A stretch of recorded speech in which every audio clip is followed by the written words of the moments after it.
Welcome to Ahead of the Game, a podcast brought to you by the Digital Marketing Institute. This episode is a big Q&A, where we explore an area of marketing through a leading industry expert. I'm your host, Will Francis, and today I'll be talking to Kate Toon, all about copywriting in digital marketing. How we use words to connect with an audience, convey what our business is about, and ultimately motivate people to become loyal customers of our business. Kate is an educator, writer and podcaster working with brands large and small to help them improve their SEO, copywriting and digital marketing. Based in Sydney, Australia, she's trained over 10,000 marketers in these topics and scooped up numerous awards, especially for her podcasts and her work in SEO and copywriting. Also, she runs a Facebook group with nearly 5,000 members just for misfit entrepreneurs, as she calls them, and herself. Kate, welcome to the podcast. It's great to have you on. It's lovely to be here. Very early in the morning for me here. So I am fueled purely by coffee right now. Cut me and I bleed coffee. Great to hear. Yes, we're talking across the dateline. For you, it's the day after the day that I'm currently living through, which is strange. I'm in the future. It's really great. We've got hoverboards and all sorts of things. It's fantastic. Cool. Well, I'm hoping you can tell me a bit about that, but particularly the future of copywriting. And you seem to live and breathe copywriting, and I've done for a long time. So, just to set the scene for our listeners, let's dig into that. Just talk me through how kind of copywriting drives objectives through the different stages of the marketing funnel. Well, I think obviously copywriting is fundamentally about selling. Some people make a distinction between copywriting and content writing, content writing being more about education and entertainment, but copywriting is about selling, and you can't sell to people who don't know, like, and trust you. So you can, but they'll probably regret the purchase later on. So really, copywriting is about building relationships from that first kind of, flirt across the bar when you're kind of Googling possibly a vague topic, and then you find a site that you love and the copy is engaging and they educate you and help you with a problem, and then that trust builds, and as you slip down their slippery funnel, slowly they build that engagement. They prove to you that they can do what they can do. They show you results. They manipulate you with emotions and pricing that ultimately makes you press that call to action button and get your credit card out. So it can sound quite cynical, but it's really the art of building relationships with customers. Yeah, and you talk about trust there. It's about building trust, isn't it? About saying that, we are legitimate and we understand you, the customer. We're maybe a bit like you. We're relatable as a brand. There's all that kind of stuff wrapped up in there somewhere, isn't there? Yeah, I mean, I think it's changed. I think it's evolved over time. As in the Mad Men era, it was very much around, the brand is smarter than you. You need to buy from us. It's almost a little bit smug, I think. And I think in recent times, brands are becoming more humble. They're mirroring the language of their customers more, and they're showing examples where they've helped existing customers. They're trying to be our friend rather than to be our masters, trying to talk almost on the same level rather than talk down to us. I do think it's evolved a little bit. And even the big banks and things and law companies who we would traditionally see writing copy that was almost a bit smug and overly educational and overly professional, are kind of bringing it down to a more conversational level so that they can, that we can relate to them more. And surely that's social media that's driven that to a point, isn't it? I think it is. And I think cynicism.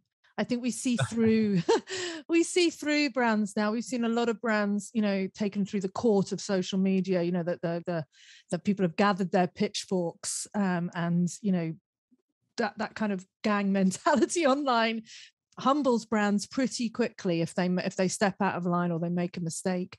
And I think, some amazingly smart, possibly younger generation social media managers have really helped brands soften their tone. And then that has flowed backwards from social media through to their website, through to their TVCs, through to their, general marketing communication. So I do think social media has played a huge role in that. You can't hide on social media like you used to be able to, because finally it is actually a genuine two-way conversation.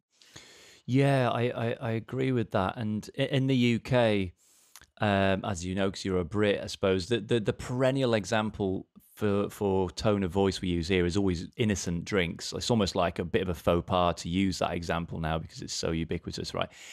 But they, around about the same time that digital really took off, their packaging started talking to us like a mate, and that was weird. Even like a bottle saying "Please recycle me." It was odd then.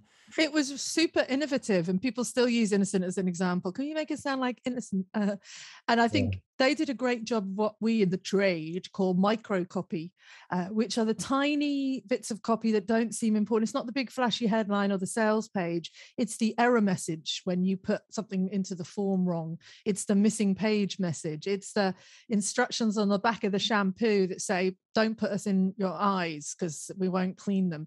Those are little moments where you build. It's that little, it's not an eye roll. It's the little recognition, it's not a laugh out loud moment, but it's like, it's that factor. I don't know if that's an actual phrase, but we'll invent it for today. Yeah, I agree. I remember when I first encountered that with Innocent and then the brands that copied them, there was a feeling of like, someone's thought about this and someone's thought about writing this differently than it's been written for the last 50 years. And also someone's thought about, someone that's probably quite a lot like me has written that as well. And now you're right, the microcopy is an interesting thing, isn't it? That it's those little opportunities to very incrementally build trust and relatableness. Yeah, absolutely. It's almost like asides, like when you're at a networking event and everyone's being very serious and chatting about their businesses. And then the person next to you kind of whispers something in your ear, like, I don't know, like, do you want to go and get a sausage roll? Or these sausage rolls are a bit meaty or something. I don't know, some little silly remark. And suddenly that person is your buddy for the rest of the networking event. Everyone else is being serious, but the person who made the little aside is the one that you go, they're my people. Yeah, we're normal. Yeah, that's what we want with brands. We want to, these days, especially in these, not going to call them PC days, but woke days, but where people are much more aware of cultural issues. We want to find brands whose values align with our own.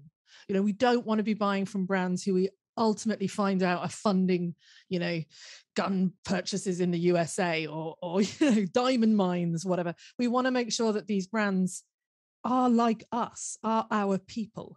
And the only way to do that, the only way for the brands to express their values, we don't like exposition. We don't like people going, our values are this, this, and this.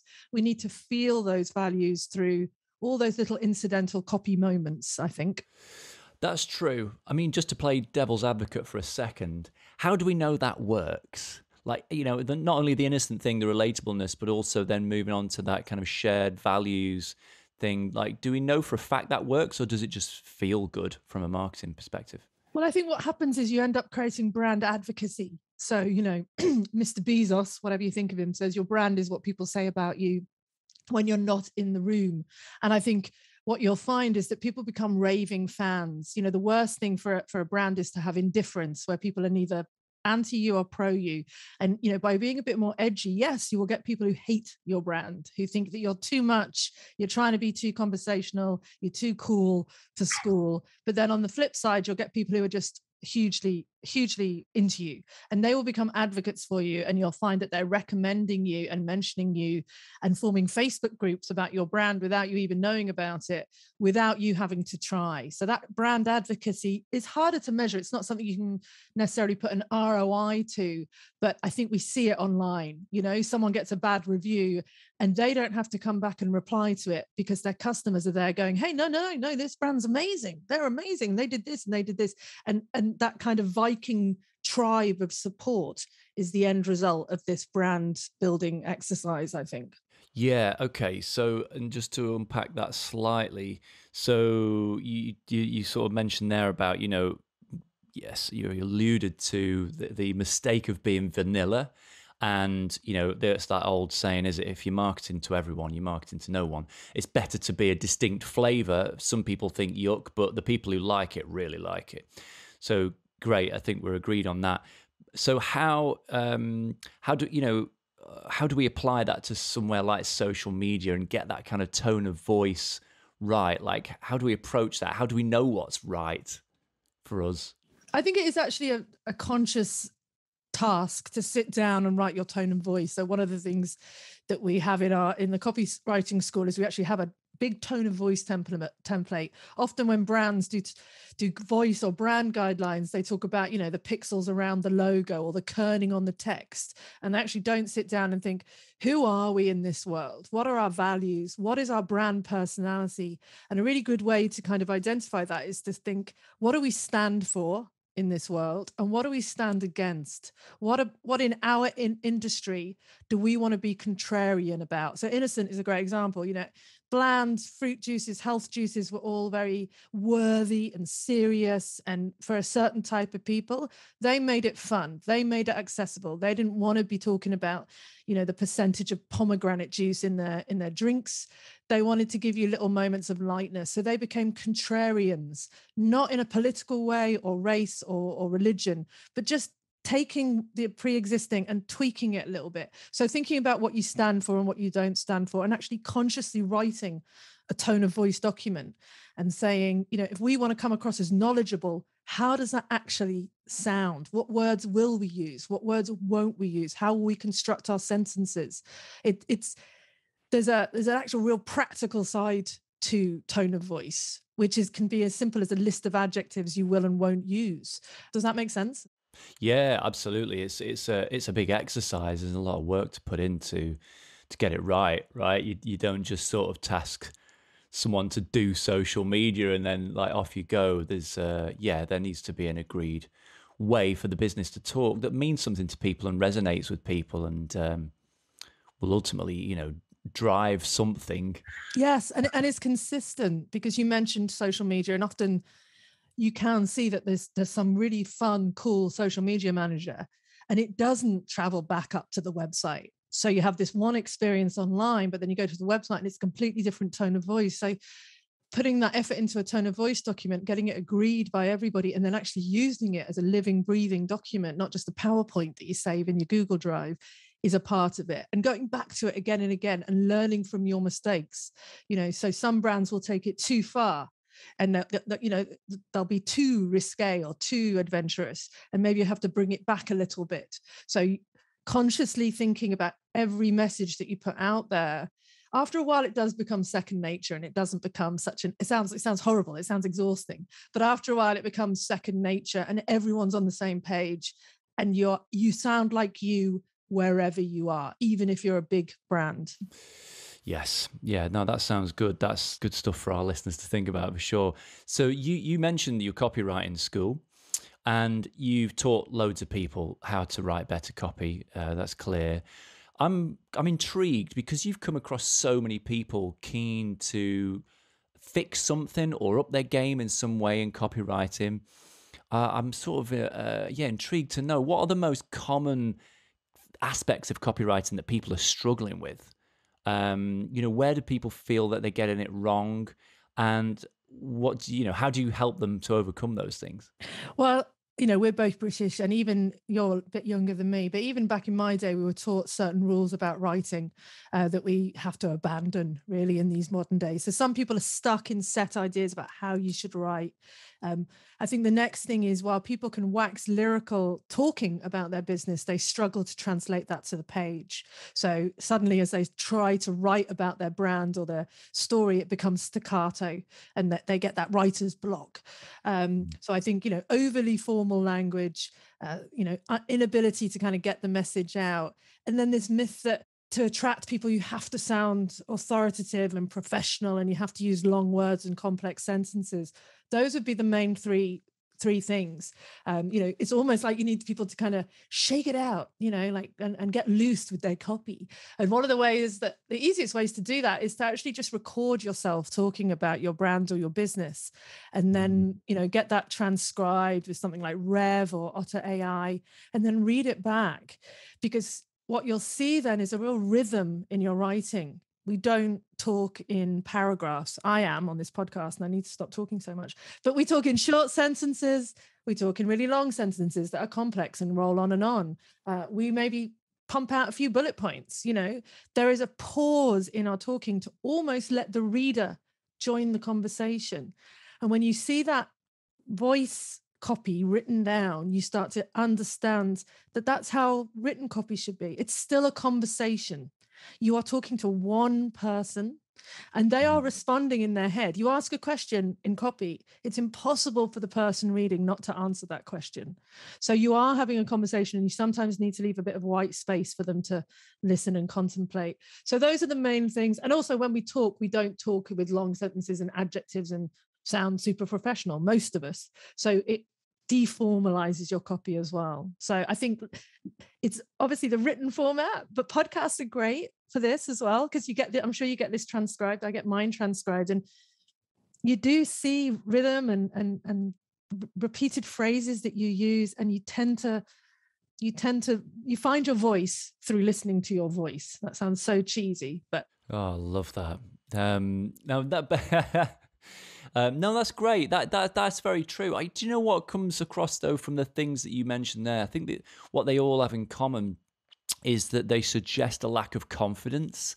And I think, certainly a lot of the people I come across, they're just terrified that someone in the business is going to go, see, they're not a writer. Come on, mate, you're not a writer. You're a marketing bod. Don't try and be a writer. Who do you think you are? Bloody, Aldous Huxley, Charles Dickens. Like, get down off your writer's stool and do some work, mate. And I think that's what people worry is going to happen, isn't it?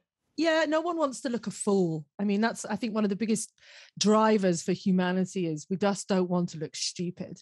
And especially, as I said, in this society where everyone has a platform, we don't want to be called out for our mistakes. Even a typo can be quite humiliating. You spent ages crafting a beautiful post and then, no one actually comments on the content, but 3 people point out a typo in line 1. It can just feel so deflating. And I think that's it. And the truth is, people say, oh, you're either born a copywriter or you're not, which I think is absolute tosh. We're not trying to be Aldous Huxley. Do you know what I mean? We're not trying to be Charles Dickens. We're trying to have a conversation with our customers. And if you really are, especially if you're a business owner writing about your own business, that enthusiasm and passion and love of your product, if you let it, will come through. And the copy doesn't need to be perfect. You don't need to use semicolons in the exact right way. I don't even know how to use a semicolon. I've been writing copy for 16 years. So it's more, I would say relatability is so much more important than perfection. And it's very freeing as well. So once you've got your brand, once you get going, if someone makes a typo, you can laugh it off and it can be part of your brand. And you can be like, I was just so excited about this. I just wanted to get it out. People are forgiving if you have built a relationship with them. And you cannot worry about the 1%. You can't worry about Gavin in his garage sitting there going, well, actually, this post offends me and you made a typo in paragraph 7. Don't let Gavin stop you living your best life. Sorry, Gavin. Yeah, indeed. Yeah. No, I totally agree. You have to be brave. You've got to be brave. You've got to put something out there that yanks a few chains and I don't know. Otherwise, it's nothing to anyone. I agree. Hello, a quick reminder from me that if you're enjoying our podcast series, why not become a member of the DMI so that you can enjoy loads more content from webinars and case studies to toolkits and more real-life insights from the world of digital marketing. Head to digitalmarketinginstitute.com/ahead of the game, sign up for free. Now back to the podcast.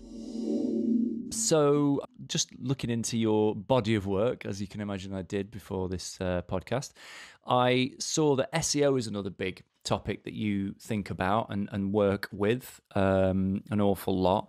And of course, copywriting and SEO are quite closely interlinked in lots of ways. How and why have you ended up working in those two areas, and how do they kind of work together? Well, I think when I became a copywriter, I used to work in agencies and then I went out on my own as a freelance copywriter. And obviously one of the first things you do is Google what you're going to do. And there were just Googles of copywriters. And so I took the skills that I'd learned with the big brands and tried to apply them to my small business. And, SEO is just so incredibly powerful because people when they are searching on search engines, especially if they're using conversion keywords, they are ready to purchase. It's not like they've seen an ad float by on Instagram, or they're reading their mum's post on Facebook and something pops up. They are actively looking for what you do. They just don't know that you do it. So it's hugely powerful. When I became a copywriter, no one was really doing that, especially here in Australia. There were very few women in the SEO space. It was seen as a very male technical area. And there was also this myth, which still pervades today, that you can't write good copy and be SEO friendly, that you have to make a choice between the two. You either write conversion copy that relates to people, or you please Google, which is just not true. It wasn't true then, and it's even less true now. Because Google's smart enough to know what's best for humans anyway, right? Is that? I mean, Google follows humans. You have to make humans love you first, and then Google will love you later. Google's language processing is just amazing, probably better than most humans. They released an algorithm last year called BERT, which is all around natural linguistic programming, and it uses 13 different methodologies to understand, for example, the word run. Like run in the Webster's dictionary, I think, has something like 600 meanings. How does Google know which run you're talking about? Do you want to run a company or run a marathon? Do you have a runny stool? Or I don't know. You know what I mean? I don't know why I just said runny stool on your podcast. I do apologize. It's a first. It's a first. Fantastic. # runny stool. So Google doesn't need to be spoon-fed keywords like a baby. It is infinitely more intelligent, terrifyingly intelligent, to be honest. So yeah, I saw a gap in the market. I saw a need to, translate Google jargon and SEO jargon into language that humans could get.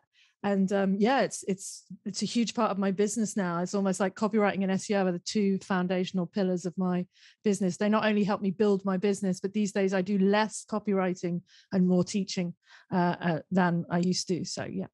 I mean, it seems to me that, in a world of very low organic reach in social, distrust in some of those channels, some movement away from some of those channels, algorithms dictating pretty much everything, etc.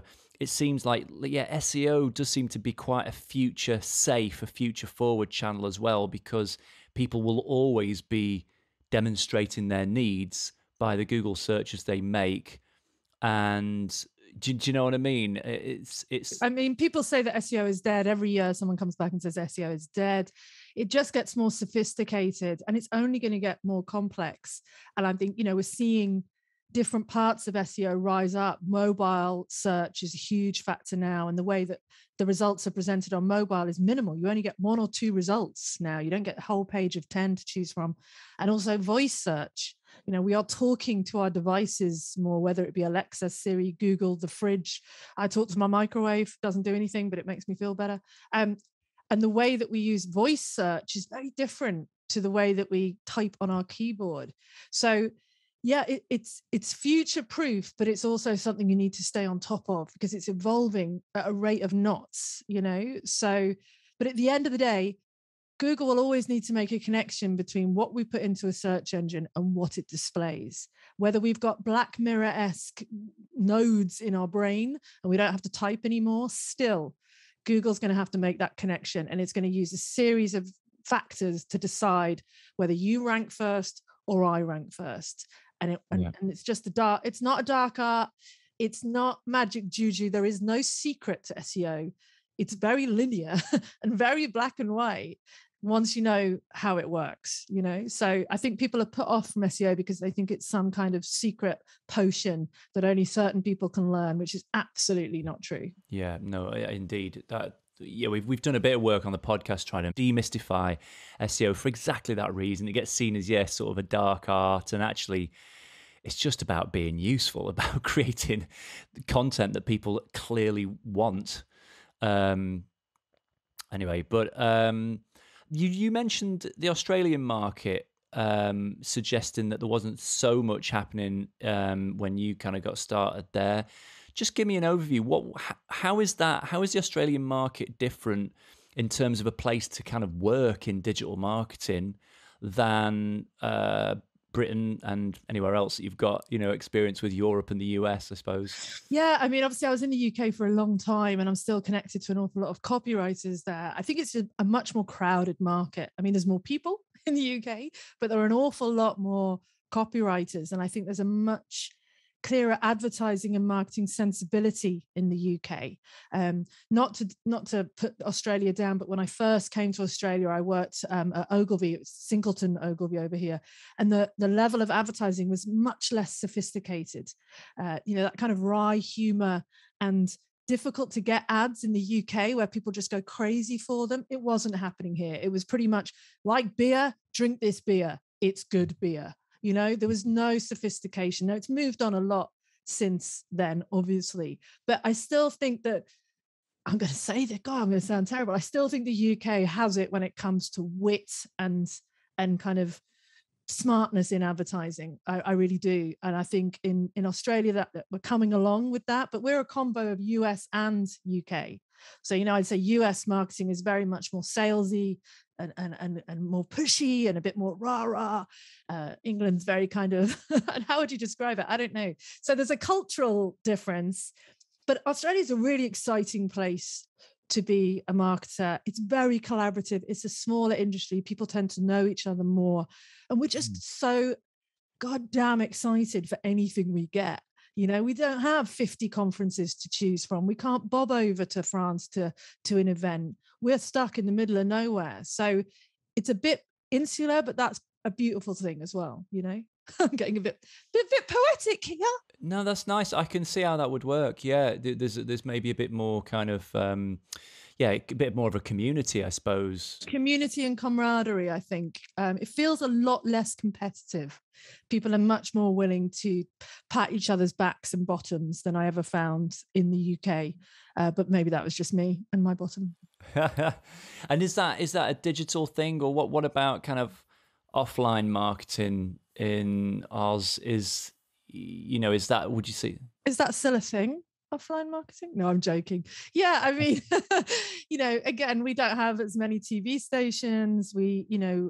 There's definitely not a culture of direct mail over here that there is in the UK. Very rarely will you get that kind of stuff. Print, I think print is facing problems all over the world. But yeah, I mean, I think we're very digital focused over here. And for example, like hardly any of my friends in the UK still use Facebook. Facebook is still huge over here. Instagram is huge. LinkedIn is huge. WhatsApp, I could count one person I know who uses WhatsApp. We don't use it at all. Like sometimes someone in the UK will be like, "Shall I message you through WhatsApp?" And I'm like, "No, I use that to send pictures of myself to my boyfriend. I'm not going to use it." Do you know what I mean? Like different social media channels and different things have taken hold here. Because again, you've got to remember as well, we're all very far apart from each other.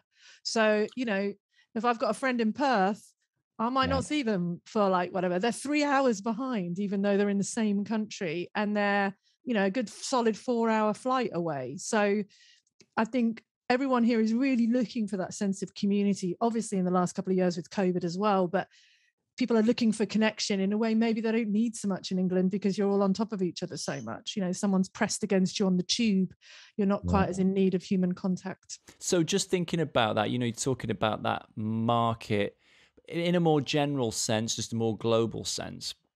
I'm sure people ask you all the time, how can I become a professional copywriter? What do you tell them? Well, actually, we run a survey every year to survey copywriters from all over the world about, where they're at, what they're earning, what kind of clients they're getting. And that's really illuminating. But for people who want to start out, it's one of those things, you just got to start. I think often copywriters will rapaciously buy courses and books to kind of fill that void of imposter syndrome, and they'll finally feel like a copywriter. Because there's this feeling like, if you've worked in an agency, you're a copywriter. But if you're just starting out as if you were an accountant and now you want to be a copywriter, you don't have the right to say, I am copywriter. And you do. You really do. No amount of courses is necessarily going to teach you how to be a great copywriter. Especially as a freelance copywriter, which is the area that I live in more, it's about 50% being a good writer. And the other 50% is about client relations, being a project manager, pricing well, marketing yourself, all that kind of small business stuff. And you don't really learn that until you actually fully dive in. So I think there's a lot of people dancing around the edge of the pond of copywriting, and they just need to like plunge in and give it a go. What's the worst that can happen? Of course you'll make a typo. Of course a client won't like some of your work. It's still subjective, but you learn as you go. So yeah, dive in is my advice. Does it get hard after years of people who aren't experts in copywriting telling you what they like and dislike about your copywriting? Those clients. Yeah, no, it doesn't, because it's not my copy. I'm producing something, and it's not, as long as I don't get personally attached to it, I am writing to please someone else. And it's not necessary. Obviously you want to write the best copy you can, but sometimes that's not what the client wants, and the client gets what the client wants. So I could say, well, I refuse to change this because it's grammatically correct and I want to use the semicolon. But if a client says, hey, I just don't like it, I'm not their mum. It's not my copy. It's their copy. So I'll raise it. I'll make my point once, and then I'll do what they want me to do. I'm not here to win copywriting awards. I don't work at an agency anymore. No one cares. No one cares about my copywriting awards. They care about the fact that I have a nice relationship with them, and they end up with something that they love and are proud of. So I think you have to put your ego to the side and write copy that the client wants, not the copy that you want to write.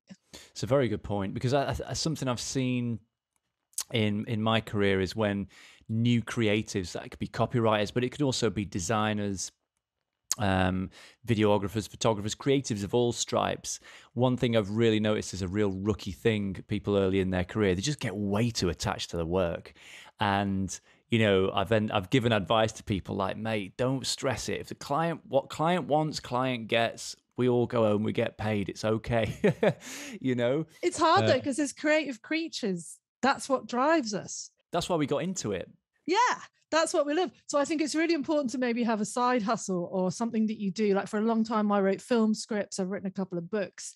And even now, these days, I write an awful lot of copy for myself. And that's where I can write the way I want to write.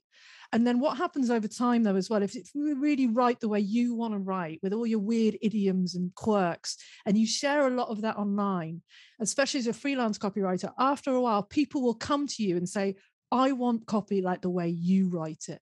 I actually love the way I want to sound like you. And that's when you've really made it. So people will come to my website and say, I love the way you've written your website. Could you write mine like that? And then I'm free. I'm not constrained. So yeah, have a side hustle, write for yourself as much as you possibly can so that you get to, squeeze your creative juices out without having to temper them to please a client. Yes. Yeah, that's true, isn't it? It's a good point. You'll never quite get your creative kicks out of client work. That's just a reality that we all have to face, isn't it, in the creative industries. Does copywriting come naturally to you? Is it something you had to learn? Yeah, it's definitely something I had to learn. And I have not done any copywriting courses, and I've got a lot of copywriting books in the background that I've not read. I would say I'm still not the best grammarian. I can't spell very well. I know, I just think that I don't even know if that's a word, to be honest. But I have a great proofreader. I have good editors. And also, I think I write how I want to write and come up with my own little mad idioms. And as I said, not everyone likes it. But yeah, I think the ability to just press the button and write is something I learned in agency days, because you're literally given a brief in the morning and you have to present something at midday, and you can't sit there and wait for inspiration to hit. So you just have to pump out bad crap and hope that somewhere in there's some good. And I think that's something I've learned over the years. But, the fine art of, I still couldn't tell you where to, I keep on mentioning semicolons. Obviously, I've got a deep imposter syndrome around semicolons. I still couldn't tell you where to use them. I don't know if it necessarily matters. I couldn't break down the sentence structure and identify all the particles and whatever, but I can write a bit of copy that makes someone buy something. And that to me is the skill, not necessarily being a perfect punctuation person. I believe it was Pablo Picasso, one of the most prolific artists in history. He created more than 10,000 pieces of work, and he's got a great quote actually. Inspiration exists, but it has to find you working. Oh, I like that. It's good that, because it's true. Inspiration won't sort of strike you when you're like, gazing at the stars. It'll be when you're like 2,000 words into something you're hating and you wish you were doing something else and you feel like you're having the inside of your skull scraped out, and then something comes along. And that's great. And that's just how it works. Yeah, great. He's a good example of someone who just got on with it, and just created stuff and didn't get too precious about it.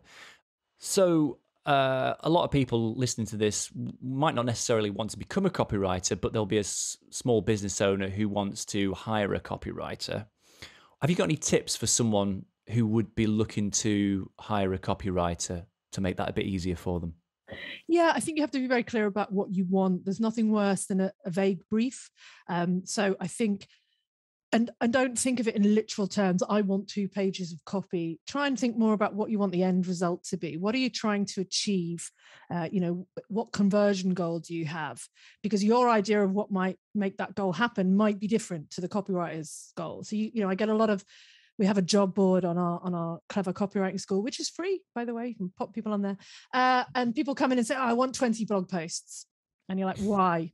Because I want to be better at SEO. And why do you think blog posts are the answer to that? It's not probably going to be the right answer. So I think be open and be clear in your brief. And I think a lot of, do your research, have a good look at their website, make sure that you like their vibe, their style, maybe, stalk them a little bit. But a lot of working with a copywriter, it's quite an intimate relationship working with a copywriter. You're telling them all about your business, you're bearing your soul.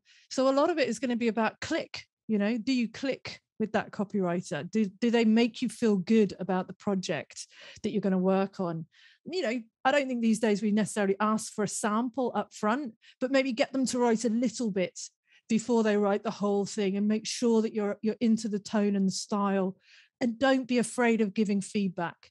It can often feel when you get copy from a copywriter, you have to go, oh, okay, thanks very much. Like when you get your hair cut and they say, do you like it? And you hate it, but you don't say anything. Don't be that person. Tell them what you don't like. And if you can't articulate why you don't like it, that's okay. Maybe find some examples of copy you do like. Go and get the Innocent website and say, I want to sound like Innocent. So I've babbled there, but I'd say clear brief, open to ideas, clear about your conversion goal, and then real honesty in the relationship and the feedback. Yeah, that's good advice. Because I'm getting down to practical advice now. I always do that at the end of our podcasts, by the way, trying to get practical tips out of you. One thing I picked up on earlier, you mentioned a transcription tool called otter.ai, which I also use. I love it. It's, as you alluded to, it's an app that you just waffle at it, and it turns your waffle into written words. I think they market it as kind of a meeting notation or meeting transcription kind of thing. But yeah, very handy, I find, for writing in the car by talking to my phone, for instance. So have you got any other tools in your toolbox that you'd like to share? Any other tools that would make us a better copywriter, just off the top of your head? I've got loads. Tools are my jam, I tell you. One of my favorites is called the Hemingway app. So hemingway.app. It's a free site where you can pop your copy in and it will tell you your readability score. It's based on the Fleisch-Kincaid readability metric. But basically it will say, how old does someone have to be, or what level of education do they have to be to understand your copy? And most copy, when you pop it in, you need a graduate degree to understand. And although your audience may well have a graduate degree, online we read differently. So you need to aim for about 12 or 13 when you're writing copy. So Hemingway.app is a real favorite one. Obviously, Visual Thesaurus is a great one, great for coming up with synonyms. Answer the Public. I love Answer the Public, is great for blog posts and SEO. So you put in your, maybe you sell piglet jumpers, you pop in the word piglet jumpers and it will tell you loads of questions and ideas around piglet jumpers that you can then use to turn into blogs. But there's loads, I love, Google obviously is my number one, so if I'm trying to write a tagline or I'm trying to write a fun bit of copy, I'll just type in phrases related to cake or idioms about cake, or taglines for cake. And somewhere, there'll be something that just gets your brain going. So yeah, I'll repeat them again. Hemingway.app, Answer the Public, Visual Thesaurus, and of course, the Google Beast. Indeed, I agree with those. They're great, all great tools. Okay, lastly, what are the 5 things that you advise our listeners to do right after listening to this podcast to improve their copywriting in digital? Okay. Number 1, let go of the idea that you need to be formal and perfect when you write. So wax lyrical. Number 2, go and grab otter.ai and force yourself to talk about your business, your product, or your service for a good 20 minutes and then read it back. Number 3, try to speak more directly to your customers. So there's a test I do with copy. I call it the wee test. Go through any copy that you've written and look for the number of wees in it, and just do your best to turn them into yous. So talk less about how awesome you are and more about how awesome you are to help the customer. So turn those wee-wees into you-yous. Number 4, Hemingway app, I would say is a really amazing app to help you see the flaws in your copy, passive language, long sentences. And then number 5, it's going to be a cheesy one, Will. I'm sorry. Let's just have some fun with it and experiment with your copy. You mentioned the social media algorithms. No one's going to see what you've written anyway for the first few times you write it. You're shouting into the void. So play a little bit, push it a bit, make a few jokes, drop in a few slang words and idioms, see what happens. Because the best way to, talk your brand is to walk your brand and to really kind of put things out there and have a play. It's probably not going to be as bad as you think about it. And don't let Gavin get you down. That's my bonus 6 tip. If someone points out a typo, thank them and jog on. Absolutely, yeah. Don't let criticism and hecklers put a further kind of dent in your confidence. Very good. Nice one, Kate. Thanks. They're great. And actually, you had lots of great insights there. There's lots for me to think about in that episode, which is fantastic. Just actually, before you go, tell our listeners where they can find you online. Well, my name is Kate Toon, Toon. So thankfully, I'm relatively good at SEO. So if you pop Kate Toon into the Google, you'll find all my various websites. I've got 7 websites, Will. I'm an overachiever. There's 7 websites. Got 3 podcasts. I know. What are they about? Tell us about your podcasts. I had 3. So I have one called The Recipe for SEO Success, which is about teaching you how to grapple Google. The Hot Copy podcast, we're having a bit of a pause on that, but there's about 300 episodes all around copywriting. And then the Kate Toon show, which is really about running a business as big as mine and how I do that and the processes and systems and things that I use. And yeah, so all of them, the Recipe podcast is still going. The others are having a bit of a break on it because lockdown inspiration is a little bit dry, but there's a great back catalogue to chew through. And you've got that Facebook group, the Misfit Entrepreneurs. What's a Misfit Entrepreneur? It's the name of my book. I'm just going to show Will my book, listeners. Yeah. I wrote a book called Confessions of a Misfit Entrepreneur. So yes, I've got a good group. It's just a silly group. It's a business group with a lot of daftness in it. And then I also have a 10,000 strong group called I Love SEO on Facebook, where I pass out SEO tips as well. So Facebook communities have been a big part of building up my business and my brand. Yes, and part of that, we talked about that in previous episodes, part of that kind of comes down to the fact that, Facebook groups tend to get a bit more favored by the algorithm, it seems. Massively. My Facebook page, what did I say now? About 3% of people see your Facebook page, even if they've liked it. So, but the engagement in communities is amazing. And especially if you manage to do a poll that kind of goes off, then you get on a bit of a chain with the community, and people will see the next 3 or 4 posts that you post as well. So, but also they're just a great place to really listen to your customers. I don't need to work out what I need to do next because they tell me what they want from me. So, and we have a laugh, and that's important in business as well. You can't take it all too seriously. Agreed. Well, a nice note to end on. Kate, thank you so much for your time and your experience and expertise. I feel like I've learned so much. And yeah, thanks very much. It's been fab, Will. Thank you. If you enjoyed this episode, subscribe wherever you get your podcasts. And for more information about transforming your marketing career through certified online training, head to digitalmarketinginstitute.com. Thanks for listening.